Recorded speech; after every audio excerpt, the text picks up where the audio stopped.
وَهَذَا كِتَابٌ أَنزَلْنَاهُ مُبَارَكٌ فَاتَّبِعُوهُ وَاتَّقُوا لَعَلَّكُمْ تُرْحَمُونَ. بسم الله الرحمن الرحيم. نحمده ونصلي ونسلم على رسوله الكريم وأشهد أن لا إله إلا الله وحده لا شريك له وأشهد أن محمدًا عبده ورسوله أما بعد. تمام تعریفیں اللہ رب العزت کے لیے ہیں کہ جس نے اس کائنات کو عدم سے وجود بخشا ہے، اور ہر قسم کی رحمت اور درود محمد صلی اللہ علیہ وسلم کی ذات گرامی پر ہو کہ جن کے بسبب انسان نے انسانیت کو سیکھا ہے۔ آج ہم آدم علیہ السلام کے واقعے کو پورا کریں گے، اور آج دو اہم پوائنٹ بیان ہونے ہیں۔ آدم علیہ السلام کی عمر کتنی تھی، ان کی وفات جو ہے وہ کیسے ہوئی، اور اس واقعے سے ہمارے لیے کیا نصیحتیں اور کیا فائدے جو ہے وہ موجود ہیں۔ قرآن مجید جب واقعات کو بیان کرتا ہے تو قرآن مجید ایسی جزئیات میں نہیں پڑھتا جس کا کوئی فائدہ نہ ہو۔ اب آدم علیہ السلام ظاہر کے زمین پہ جب رہتے تھے تو کھاتے پیتے تھے، کپڑے بھی پہنتے تھے، اس میں جو ہے اللہ کی عبادت بھی کرتے تھے، اور آدم علیہ السلام کی اولاد جو پیدا ہونے والی ہے وہ تربیت، آدم علیہ السلام اللہ کے نبی اور رسول تھے تو اس تربیت میں پرورش لے رہی ہے، تو اللہ تعالیٰ کی عبادات بھی انہیں سکھا رہے تھے۔ تو اس لیے زندگی گزارنے کے وہ تفصیلی حالات اللہ تعالیٰ نے قرآن مجید میں نہیں بیان فرمائے، اور نبی صلی اللہ علیہ وسلم نے احادیث میں بھی نہیں بیان فرمائے۔ بس جتنا بیان فرمایا ہے اس پہ ایمان لانا ضروری ہے، اور جس کو چھوڑ دیا ہے اس کا چھوڑنا جو ہے وہ ضروری ہے۔ آدم علیہ السلام زندگی کے یہ دن پورے کرتے کرتے یہاں تک کہ وہ وقت آتا ہے کہ اب آدم علیہ السلام اپنے رب کے پاس جاتے ہیں۔ آدم علیہ السلام کی عمر کتنی تھی اور ان کی وفات کیسے ہوئی؟ سب سے پہلے ہم آتے ہیں، ایک صحیح الجامع کی روایت ہے جسے حضرت ابو ہریرہ رضی اللہ تعالیٰ عنہ نے روایت کیا ہے۔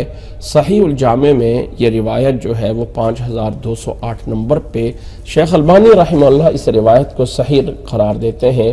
روایت کے الفاظ یہ ہیں کہ لما خلق اللہ آدم مسح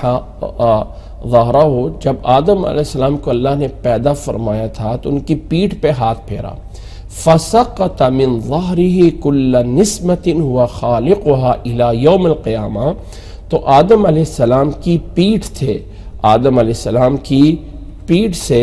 وہ ساری کی ساری جانیں جسے اللہ تعالیٰ نے قیامت تک پیدا کرنا ہے وہ نیچے جو ہے یعنی ان کا ظہور ہوتا ہے۔ ثم جعل بین عینی کل انسان منہم وبیسا من نور، پھر اللہ تعالیٰ نے وہ جتنے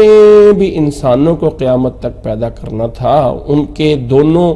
آنکھوں کے درمیان ایک چمک جو ہے وہ پیدا فرما دیتا ہے، اور ان کو سب کو آدم علیہ السلام کے سامنے پیش کیا جاتا ہے۔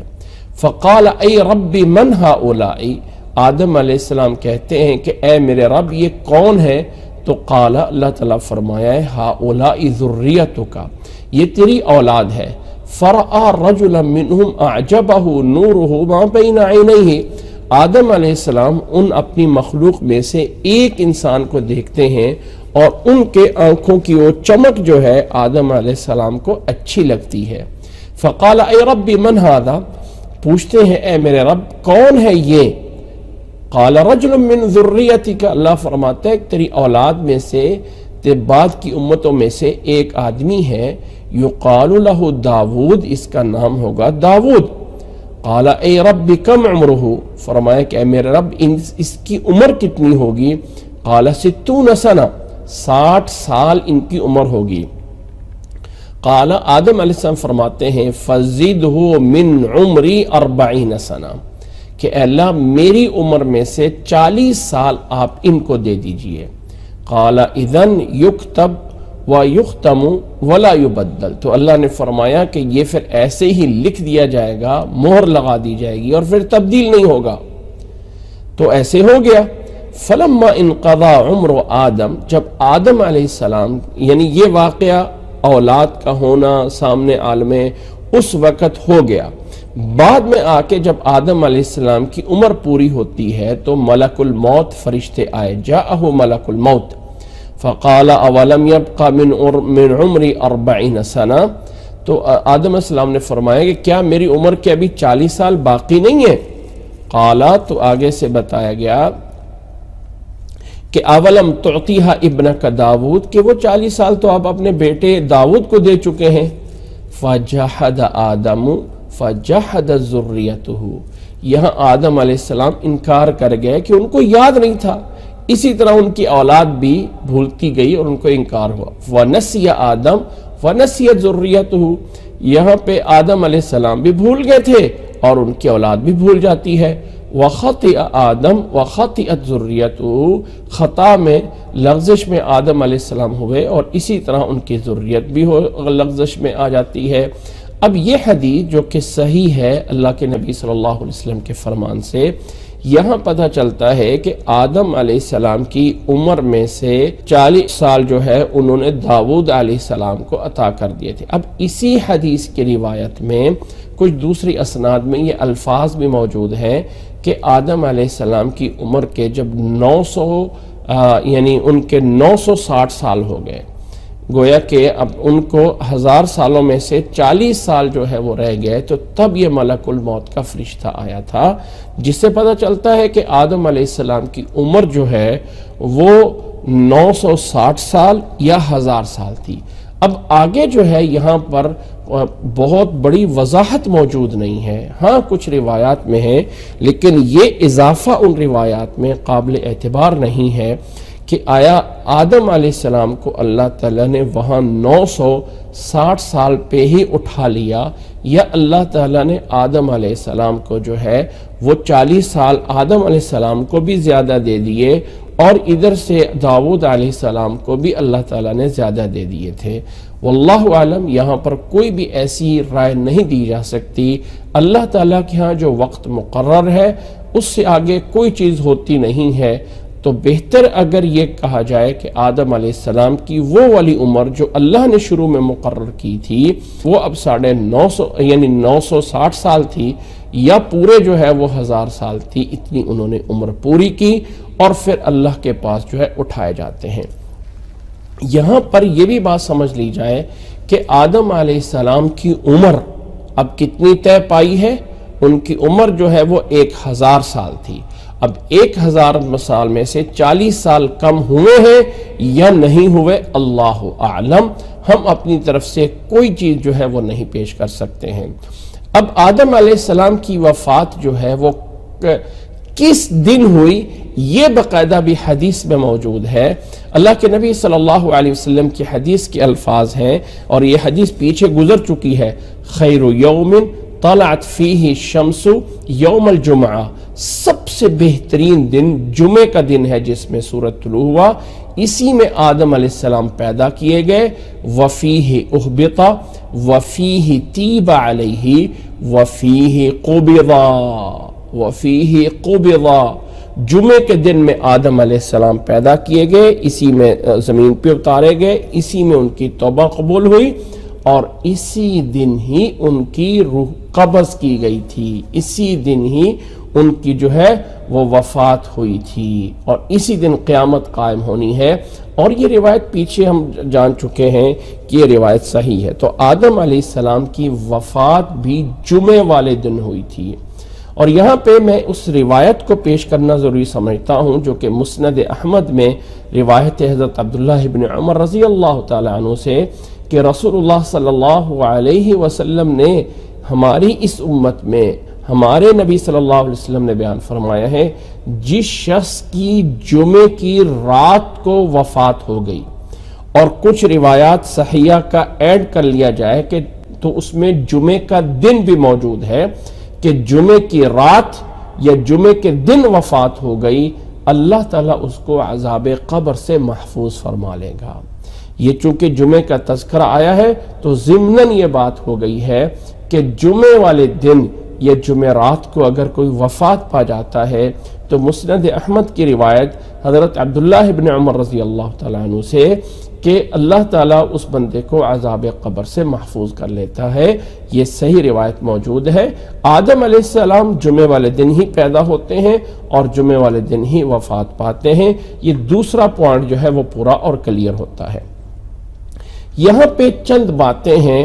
جن کو بیان کیا جاتا ہے، جن کے پیچھے کوئی دلیل نہیں ہے، اور میں پوائنٹ وائز ان باتوں کو اس لیے بیان کر رہا ہوں کہ کچھ چیزیں اس لیے بیان کی جاتی ہیں کہ ان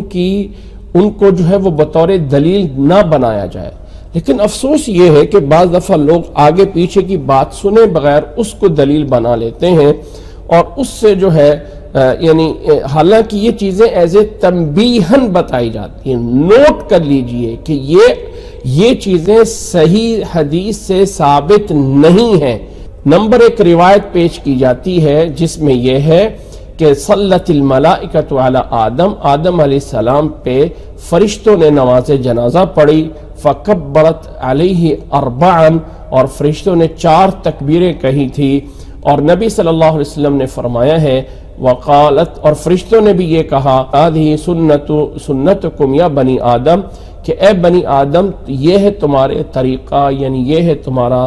طریقہ اے بنی آدم کہ نماز جنازہ پڑھنے کا، یعنی 4 تکبیریں اس میں کہی جاتی ہیں۔ یہ روایت امام شیخ البانی رحمہ اللہ اپنی کتاب سلسلۃ الاحادیث الضعیفہ کے اندر 2872 نمبر پہ اس روایت کو ضعیف کہتے ہیں۔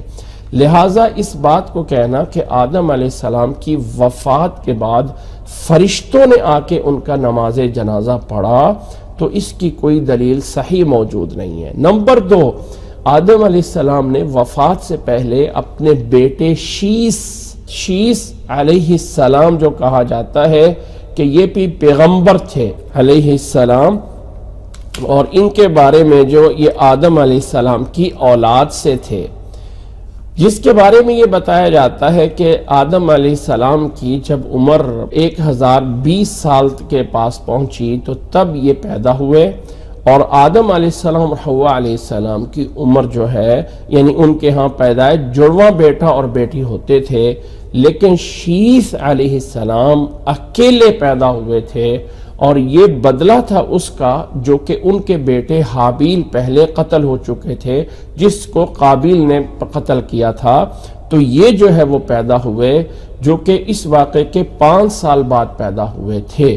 تو آدم علیہ السلام نے وفات کے وقت اپنے اس بیٹے کو بلایا، اور اس بیٹے کو وہ نبوت کی ساری باتیں جو ہے وہ سمجھائیں کہ میرے بعد تو نے جو ہے وہ نبی بننا ہے، اور عبادات کا طریقہ بتایا، اور اس طرح کر کے یہ بیٹا شیس علیہ السلام آدم علیہ السلام کے بعد ان کا نبی بنتے ہیں۔ یہ والی بات۔ اچھا، لفظ شیس جو ہے شین یا سا، شیس، یہ لفظ بھی عبرانی یا سریانی زبان کا لفظ ہے، اور اس کا معنی بنتا ہے ہبۃ اللہ۔ ہبۃ اللہ یعنی اللہ تعالیٰ کی دین اور اللہ تعالیٰ کی عطا، ہبۃ اللہ۔ یہ جو ہبۃ اللہ ہے یہ اس شیس کا معنی عربی میں کیا جاتا ہے۔ اب یہ والی ساری بات میں بتا رہا ہوں کہ یہ ساری بات جو میں نے کی ہے یہ اسرائیلی روایات سے ہے، نبی صلی اللہ علیہ وسلم سے، اللہ کے نبی صلی اللہ علیہ وسلم نے اور قرآن مجید نے اس کا تذکرہ نہیں فرمایا ہے۔ لہذا بنی اسرائیل کی تمام باتوں پہ نبی صلی اللہ علیہ وسلم نے فرمایا ہے حدثوا عن بنی اسرائیل ولا حرج، بیان تو کر سکتے ہو لیکن انہیں سچ یا جھوٹ نہیں کہہ سکتے ہو۔ تیسری بات میں بیان کرنا چاہتا ہوں، نوٹ کریں 2 باتیں میں نے بیان کی اور یہ بتایا کہ یہ اتھینٹک نہیں ہے۔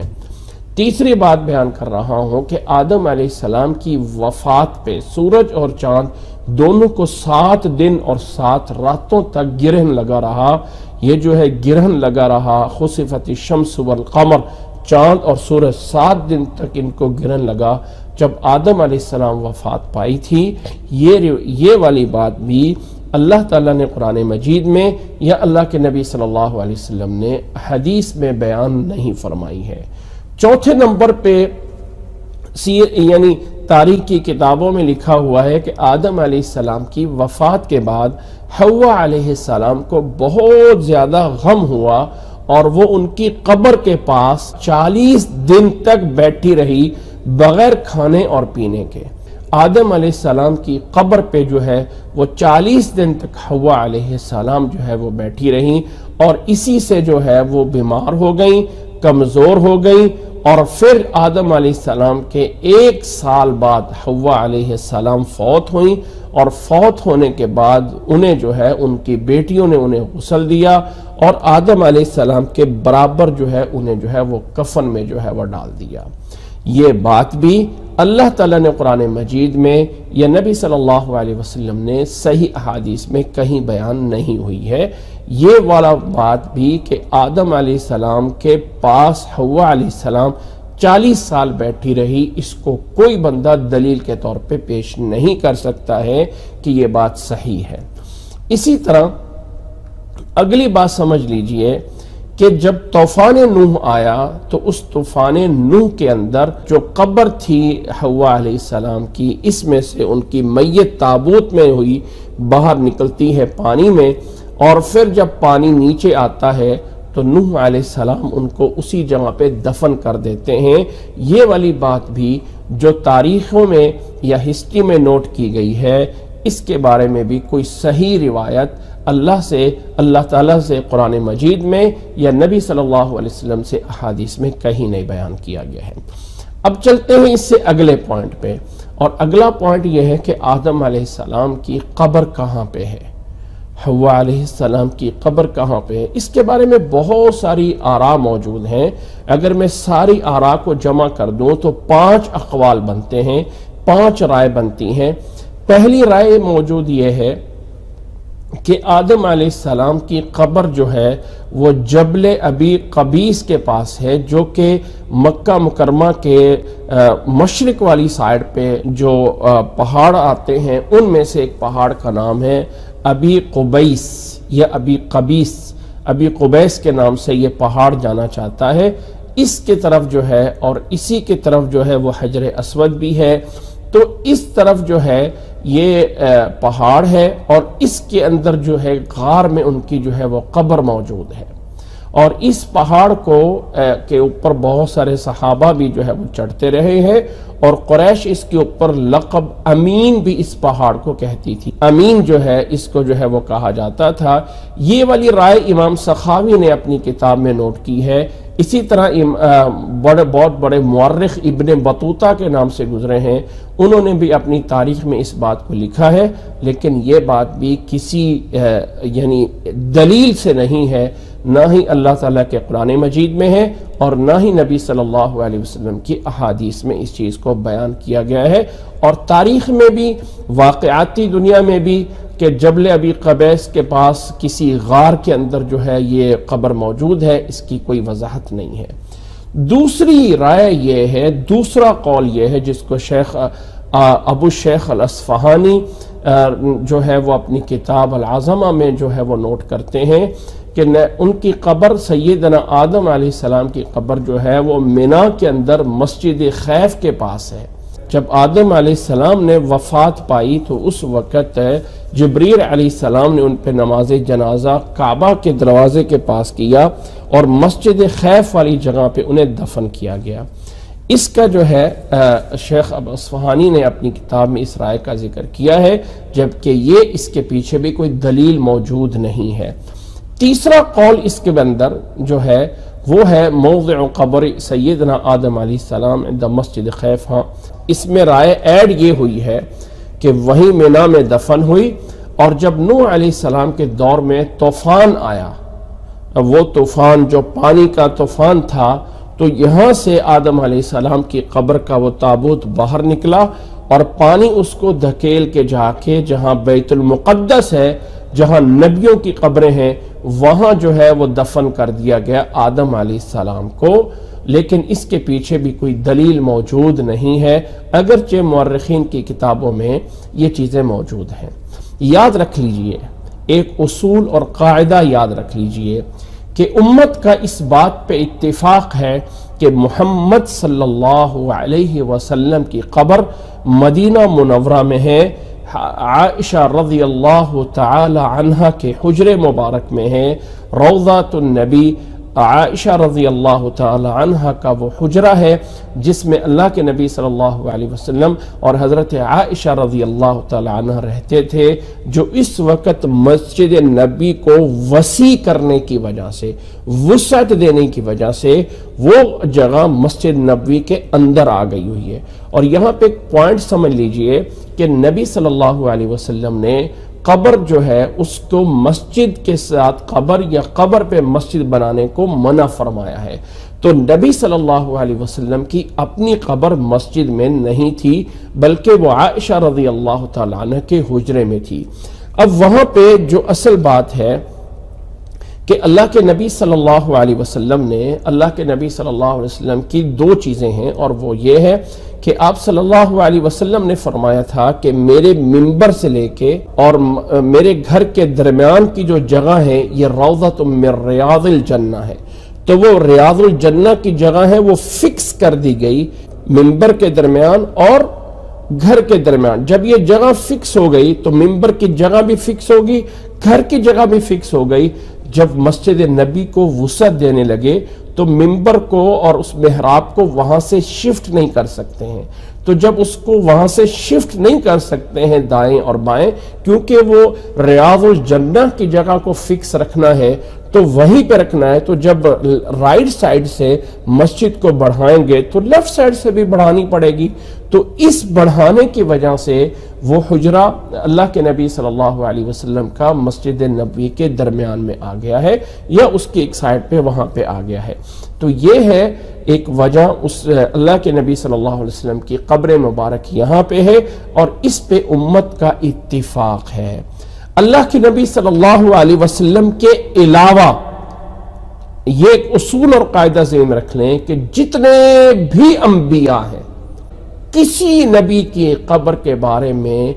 پورے جزم اور یقین سے نہیں کہا جا سکتا کہ فلاں قبر فلاں نبی کی ہے۔ اگرچہ اس وقت فلسطین میں بیت المقدس کے پاس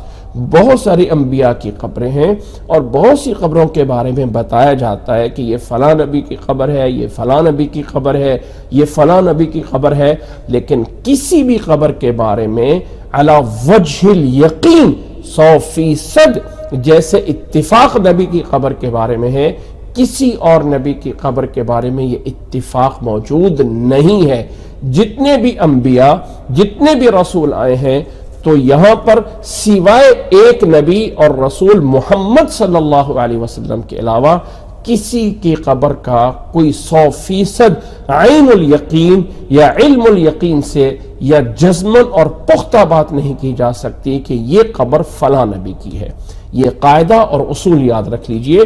اس لیے آدم علیہ السلام کی قبر کے بارے میں کہ وہ مالدیپ جزیرہ سرندیپ میں ہے، حوا علیہ السلام کی قبر جدہ میں ہے، یا وہ جبل قبیس کے پاس ہے، یا وہ فلسطین میں ہے، یہ ساری رائے موجود ہیں، لیکن کسی کے پاس بھی پختہ دلیل موجود نہیں ہے۔ اور یہاں پہ دوسرا اصول اور قاعدہ ذہن رکھ لیجئے کہ کسی نبی کی قبر کے ساتھ کوئی بھی شریعت کا مسئلہ اٹیچ نہیں ہے کہ فلاں نبی کی قبر کے ساتھ یہ مسئلہ اٹیچ ہے یا فلاں نبی کی قبر کے ساتھ یہ مسئلہ اٹیچ ہے۔ شریعت کا کوئی مسئلہ ایسا نہیں ہے کہ جو کسی نبی کی قبر کے ساتھ اس کا لنک ہو کہ جب تک ہمیں قبر کا پتہ چلے گا تب ہمارا وہ جا کے مسئلہ پورا ہوگا، ایسا کوئی بھی شریعت نے نہیں طے کیا ہے۔ یہاں آ کے آدم علیہ السلام کا واقعہ پورا ہو جاتا ہے۔ آدم علیہ السلام کا پیدا ہونا، ان کا فرشتوں کے ساتھ معاملات ہونا، اور انسان کو اللہ نے عظمت اور مقام اور مرتبہ کیا دیا ہے، یہ سارا آدم علیہ السلام کا واقعہ پورا ہوتا ہے۔ اور آدم علیہ السلام اپنا یہ عمر پوری کرنے کے بعد، اپنی زندگی گزارنے کے بعد، ہر چیز کو فنا ہے۔ کل من علیہا فان وَيَبْقَى وَجْهُ رَبِّكَ ذُو الْجَلَالِ وَالْإِكْرَامِ، ہر چیز کو فنا ہے، اور کل نفس ذائقۃ الموت، آدم علیہ السلام کو بھی یہ زندگی سے ان کو وفات ہوتی ہے، ان کو موت آتی ہے، اور وہ اپنے رب کے پاس چلے جاتے ہیں۔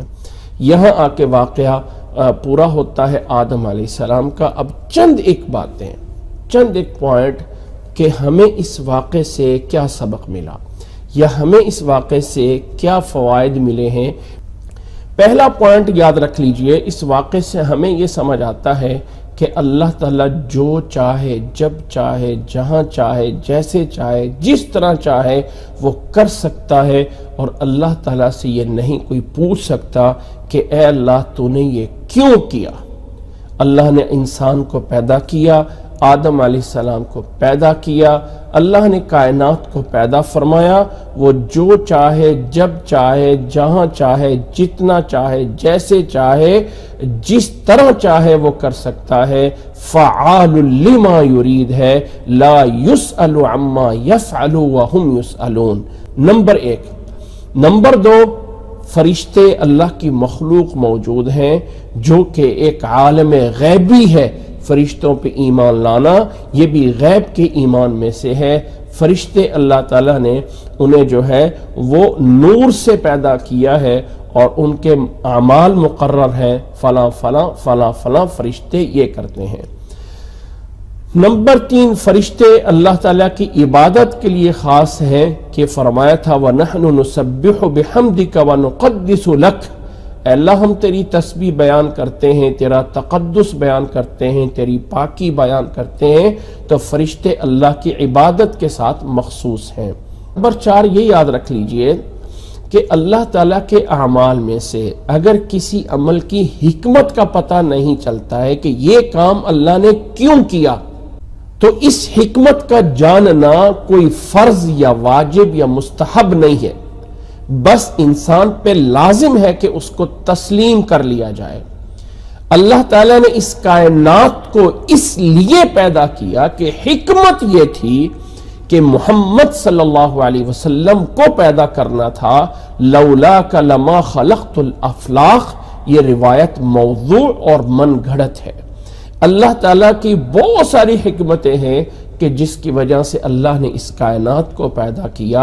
اور اس کائنات میں محمد صلی اللہ علیہ وسلم کو اللہ تعالیٰ نے بہت بڑا مقام اور مرتبہ دیا۔ اللہ کے لیے اگر اللہ نے اپنے لیے رب العالمین کا خطاب چنا ہے تو اپنے محمد صلی اللہ علیہ وسلم کے لیے فرمایا ہے وَمَا أَرْسَلْنَاكَ إِلَّا رَحْمَةً لِّلْعَالَمِينَ، تو رحمت للعالمین کا لقب موجود ہے۔ لیکن ہم جو ہیں یہ نہیں کہہ سکتے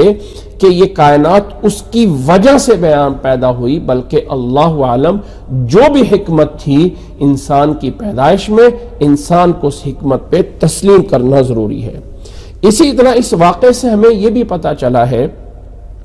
کہ جنات بھی ایک مخلوق ہے، کیونکہ جنوں میں سے ابلیس کا ہونا اور ابلیس کا انکار کرنا، اور جنات کو والجان خلقناہ من قبل من نار السموم کا تذکرہ ہونا، قرآن مجید اس بات پہ اگرچہ ہم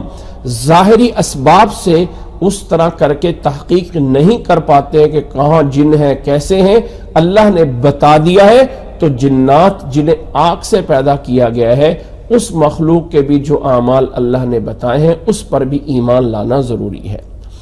اسی طرح اس واقعے میں سے یہ بھی ہمیں حکمت سمجھ آتی ہے کہ اللہ تعالیٰ نے آدم علیہ السلام کو جو فرشتوں سے سجدہ کروایا، اس میں سے جو تخصیص دی ہے، عظمت کے لیے جو چیز کو چنا گیا وہ علم تھا۔ وَعَلَّمَ آدَمَ الْأَسْمَاءَ كُلَّهَا ثُمَّ عَرَضَهُمْ عَلَى الْمَلَائِكَةِ فَقَالَ أَنْبِئُونِي بِأَسْمَاءِ هَؤُلَاءِ إِن كُنتُمْ صَادِقِينَ۔ تو آدم علیہ السلام کو سجدہ کرانے کے لیے جس شے میں، جس چیز میں اللہ تعالیٰ نے بڑھوتی اور بڑھائی دی وہ علم تھا کہ علم آدم الاسماء کلھا، جس سے پتہ چلتا ہے کہ انسان کے شرف اور انسان کی عظمت کی چیز اس کا عالم ہونا ہے، عالم ہونا ہے کہ انسان اللہ کے بارے میں اور اللہ کے احکامات کو جاننے والا بنے۔ اسی طرح اس واقعے کی ڈیٹیل جو اللہ تعالیٰ نے قرآن مجید میں بیان فرمائی ہے، فرشتوں کے ساتھ کلام ہونا، آدم علیہ السلام سے کلام ہونا اور ابلیس سے کلام ہونا، اس بات کی دلیل ہے کہ اللہ کے لیے صفت کلام ثابت ہے۔ اس لیے کہ بہت سارے فرقے ایسا پیدا ہوئے جنہوں نے اللہ کی صفت کلام کا انکار کیا، تو اللہ نے فرشتوں سے کلام کیا ہے۔ اللہ نے آدم علیہ السلام سے کلام کیا ہے، اللہ نے ابلیس سے بھی کلام کر کے کہا فَخْرُجْ مِنْهَا فَإِنَّكَ رَجِيمٌ وَإِنَّ عَلَيْكَ لَعْنَتِي إِلَى يَوْمِ الدِّينِ، میری لعنت ہے تجھ پر۔ اسی طرح اس واقعے میں سے اللہ تعالیٰ نے جب آدم علیہ السلام کو وَعَلَّمَ آدَمَ الْأَسْمَاءَ كُلَّهَا میں آخر میں جا کے اللہ نے فرمایا ہے إِنَّكَ أَنْتَ الْعَلِيمُ الْحَكِيمُ، تو اللہ تعالیٰ کی صفات میں سے صفت علیم اور صفت حکیم بھی صفات ثابت ہیں۔ اسی طرح اس واقعے میں سے یہ چیز بھی ثابت ہے کہ اللہ تعالیٰ نے فرشتوں کو جو آدم علیہ السلام کو سجدہ کروایا، یہ اس کے بارے میں اگرچہ تفصیل پیچھے گزر چکی ہے تو وہاں اس بات کی طرف اشارہ کیا گیا تھا کہ اسجدوا لآدم، اِلَى آدم استعمال نہیں ہوا، لی آدم استعمال ہوا ہے۔ وَإِذْ قُلْنَا لِلْمَلَائِكَةِ اسْجُدُوا لِآدَمَ إِلَى آدم، آدم کی طرف سجدہ کرو نہیں،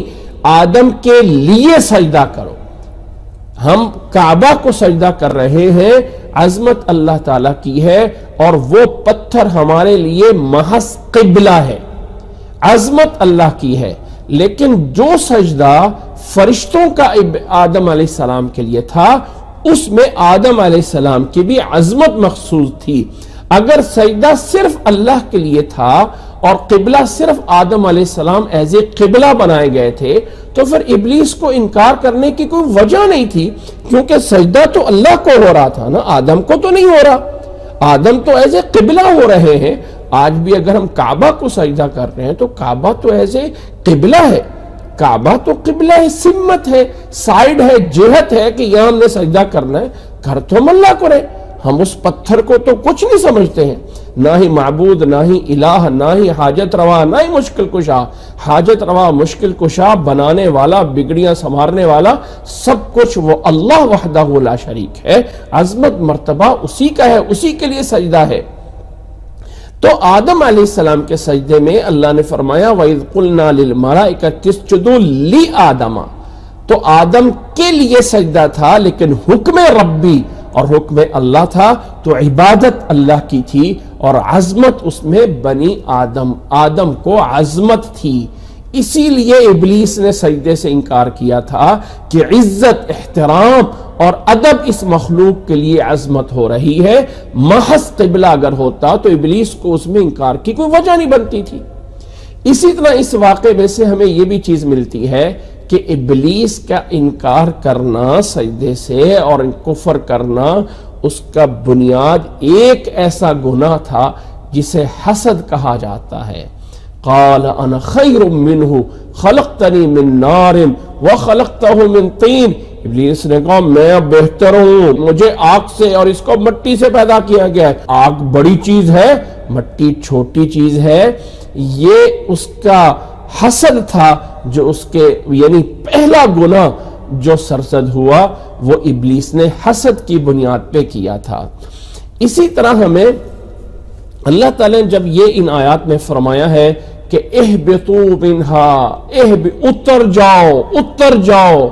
تو پتہ چلتا ہے جنت وہ اوپر آسمانوں پہ ہے اور وہ جنت موجود ہے، فزیکل موجود ہے، ایسا نہیں ہے کہ وہ رب کے حکم کا نام ہے یا قیامت والدن ہونی ہے، نہیں، وہ جنت پہلے سے پیدا کی گئی ہے اور آدم علیہ السلام کو اسی سے اتارا گیا تھا اور اسی سے جو ہے وہ اتارا گیا تھا اور وہ جنت اوپر موجود ہے۔ اسی طرح اس واقعے سے ہمیں یہ بھی ثابت ہوتا ہے کہ آدم علیہ السلام کے واقعے میں اللہ تعالیٰ نے فرمایا وَلَكُمْ فِي الْأَرْضِ مُسْتَقَرٌّ وَمَتَاعٌ إِلَىٰ حِينٍ، سورۃ بقرہ کے اندر وَلَكُمْ فِي الْأَرْضِ مُسْتَقَرٌّ، اللہ نے مستقر کا معنی ٹھکانہ، رہنے کی جگہ، گھر، اپنا گھر، جگہ، یہ اللہ نے زمین اور ارض کو بنایا ہے۔ لہذا اگر کرۂ ارض زمین کا جو جسم ہے، جو زمین ہے، یہ ہے انسان کا مستقر، اگر انسان یہ کہے کہ میں اس زمین سے نکل کے کسی دوسرے سیارے پہ جا کے اپنی زندگی کے آثار جو ہے وہ تلاش کر لوں اور وہاں پہ آباد ہو جاؤں، تو یہ ممکن نہیں، اس لیے کہ اللہ نے فرمایا وَلَكُمْ فِي الْأَرْضِ مُسْتَقَرٌ، زمین ہی وہ واحد جگہ ہے جس میں تمہارے لیے مستقر موجود ہے، اس کے علاوہ کہیں اور جگہوں پہ مستقر نہیں ہے۔ اسی طرح اس واقعے سے یہ بھی ثابت ہوا کہ آدم علیہ السلام سے جو لغزش ہوئی تو اللہ کی توفیق سے فَتَلَقَّى آدَمُ مِن رَبِّهِ کلمات، وہ کلمات ملے اور اس کی وجہ سے وہ کلمات پڑھے ربنا ظلمنا انفسنا، اور اس کی بنیاد پہ اللہ تعالیٰ نے ان کی توبہ کو قبول فرمایا فتاب علیہ انہ هو التواب الرحیم۔ یہاں پہ اس حدیث یا اس چیز کا رد کیا جائے گا جو کہ موضوعات اور من گھڑت کتابوں میں لکھی ہوئی ایک حدیث ہے کہ جب آدم علیہ السلام کی توبہ ان سے لغزش ہو گئی اور ان کی توبہ قبول نہیں ہو رہی تھی تو انہوں نے اللہ تعالیٰ سے دعا کی اور کہا اے اللہ میں اس محمد کا وسیلہ دے کے تجھ سے دعا کرتا ہوں کہ اللہ میرا گناہ معاف کر دیا جائے۔ تو اللہ نے کہا کہ آدم تجھے کیا پتا کہ محمد کون ہے؟ تو آدم علیہ السلام نے فرمایا کہ اے اللہ جب میرے میں روح ڈالی گئی تھی اور میری نظر عرش پہ پڑی تھی تو عرش پہ میں نے محمد کا نام لکھا پڑا تھا، جس سے میں سمجھ گیا تھا کہ یہ کوئی بڑی ہستی ہے اور عظیم ہستی ہے۔ تو اللہ نے فرمایا ہاں وہ آخری رسول ہے اور تیری اولاد میں سے آنا ہے، اور اس طرح کر کے آدم علیہ السلام کی توبہ قبول ہوئی۔ یہ والی روایت من گھڑت ہے، موضوع روایت ہے۔ قرآن مجید کا بیان یہ ہے کہ آدم علیہ السلام نے دعا کی ربنا ظلمنا انفسنا وَإِن لَّمْ تَغْفِرْ لَنَا وَتَرْحَمْنَا لَنَكُونَنَّ مِنَ الْخَاسِرِينَ، یہ دعا کی بغیر کسی وسیلے کے، بغیر کسی واسطے کے، اپنے گناہ کا اقرار کرتے ہوئے اے اللہ ہم نے اپنی جان پہ ظلم کیا ہے اور تیرے علاوہ کوئی معاف کرنے والا نہیں ہے، تو اللہ نے معاف فرما دیا۔ انہی آیات میں ایک بات ثابت ہوتی ہے کہ اللہ تعالیٰ کے اسماء حسنہ اور صفات میں سے صفت تواب اور صفت رحیم بھی ہے۔ اسی طرح اس واقعے سے ہمیں یہ دلیل بھی ملتی ہے کہ ہدایت وہ ہدایت ہے جو اللہ کی طرف سے ہے۔ فَإِمَّا يَأْتِيَنَّكُم مِّنِّي هُدًى فَمَن تَبِعَ هُدَايَ فَلَا يَضِلُّ وَلَا يَشْقَىٰ،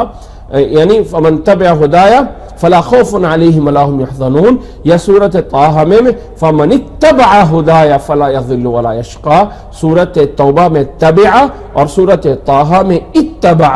اور سورۃ توبہ میں فَلَا خَوْفٌ عَلَيْهِمْ وَلَا هُمْ يَحْزَنُونَ، اور سورۃ طٰہٰ میں فَلَا يَضِلُّ وَلَا يَشْقَىٰ۔ وہ ہدایت کے لیے منبع اور مصدر کیا ہے؟ منی، لہذا عبادت، ہدایت، دین وہ ہے جسے اللہ نے خود دیا ہے، یا نبی صلی اللہ علیہ وسلم کا دینا بھی اللہ کے دین میں ہے، کیونکہ نبی صلی اللہ علیہ وسلم کے بارے میں اللہ نے فرمایا ہے وَمَا يَنْطِقُ عَنِ الْهَوَىٰ إِنْ هُوَ إِلَّا وَحْيٌ يُوحَىٰ، کہ نبی اللہ کی وحی سے بولتے ہیں، اپنے پاس سے کچھ نہیں بولتے ہیں۔ لہٰذا دین وہ ہے، عبادت اس سے کی جا سکتی ہے جو اللہ یا اللہ کے رسول نے دیا ہو۔ اگر کوئی انسان اپنی طرف سے کوئی چیز ایجاد کر لے اور یہ کہ یہ عمل ایسے بطور عبادت کے کر رہا ہوں تو وہ دین نہیں بن سکتا ہے۔ فَإِنَّ كُلَّ مُحْدَثَةٍ بِدْعَةٍ وَكُلَّ بِدْعَةٍ ضَلَالَةٍ، کیونکہ اللہ تعالیٰ نے آدم علیہ السلام کے واقعے میں فرمایا ہے فَإِمَّا يَأْتِيَنَّكُم مِّنِّي هُدًى، مِّنِّي هُدًى، میری طرف سے جو تمہارے لیے ہدایت آئے گی اس کی جو پیروی کریں گے اس پر کوئی غم اور خوف نہیں ہوگا۔ اسی طرح اس واقعے میں آدم علیہ السلام کے واقعے میں یہ بات بھی ثابت ہے کہ اللہ نے ایک جہنم اور آگ پیدا کی ہے۔ جہنم جس کے بارے میں فرمایا اعدت للکافرین، یہ آیت بھی آدم علیہ السلام کے واقعے میں ضمن آتی ہے۔ اسی طرح اس واقعے میں سے ہمیں یہ بھی سمجھ آیا، سورۃ صاد کی آیت نمبر 75 میں اللہ تعالیٰ نے جب آدم علیہ السلام کا پیدا کرنے کا ذکر فرمایا ہے تو وہاں پہ فرمایا لما خلقت بیدی، اے ابلیس تو نے انکار کیسے کر دیا؟ ایک ایسی سجدہ کرنے کا آدم کو لما خلقت بیدی، جس کو میں نے اپنے ہاتھ سے پیدا کیا. تو انسان کو اللہ تعالیٰ نے، آدم علیہ السلام کو اللہ نے اپنے ہاتھوں سے بنایا. تو اس آیت سورۃ صاد کی آیت نمبر 75 سے اللہ کی صفت ید ثابت ہوتی ہے. اللہ کا ہاتھ ہے، اللہ کے ہاتھ ہے. بیدی، دو ہاتھ، تثنیہ کا صیغہ ہے. اللہ کے دو ہاتھ ہیں، لیکن اللہ کی تمام صفات کی تشبیہ، کیفیت کہ اللہ کے ہاتھ کیسے ہیں، کس طرح کے ہیں، نہ اس کی کوئی مثال دی جا سکتی ہے، نہ اس کی کوئی کیفیت بیان کی جا سکتی ہے، نہ اس کو کسی کے ساتھ مشابہت دی جا سکتی ہے. جیسے اللہ کی شان ہے ویسے اللہ تعالیٰ کی شان کے لائق اس کی صفات بھی ہیں. اللہ کے ہاتھ ہے، اس صفت کا ماننا ضروری ہے، بس اس کی کیفیت نہیں بیان کر سکتے یا اس کی مثال جو ہے وہ نہیں کر سکتے. اور آخری بات اور اہم چیز اس پورے واقعے سے کیا ہے، آپ لوگوں کو یاد ہوگا آخری اور اہم چیز کیا ہے؟ ربنا آمنا بما انزلت واتبعنا الرسول فاکتبنا مع الشاہدین. اے اللہ، ہم ایمان لائے اس تمام پہ جو کچھ تو نے نازل کیا اور تیرے رسول کی اتباع کرتے ہیں. فاکتبنا مع الشاہدین، اے اللہ ہمیں ان لوگوں میں شمار کر لے، ان لوگوں میں لکھ دے جو گواہی دینے والے ہیں. یہ ہے اس پورے واقعے کا مقصد اور بیان، تاکہ اللہ تعالیٰ نے جو کچھ کیا ہے ہم اس کو ماننے والے بن جائیں. اللہ ہمیں عمل کرنے کی اور اللہ تعالیٰ ہمیں ایمان لانے کی، سمجھنے کی اور عمل کرنے کی توفیق عطا فرمائے. جو باتیں بھی اس میں سے سمجھ آئی ہیں، عمل کی ہے، اس پہ عمل کرنا، جو ایمان کی ہے اس پہ ایمان لے آنا. پہلے جانا جاتا ہے فَعْلَمْ أَنَّهُ لَا إِلَهَ إِلَّا اللَّهِ، علم کا آگے ہے انسان، پھر اس پہ ایمان لے آتا ہے. یہاں آ کے آدم علیہ السلام کا واقعہ پورا ہوتا ہے.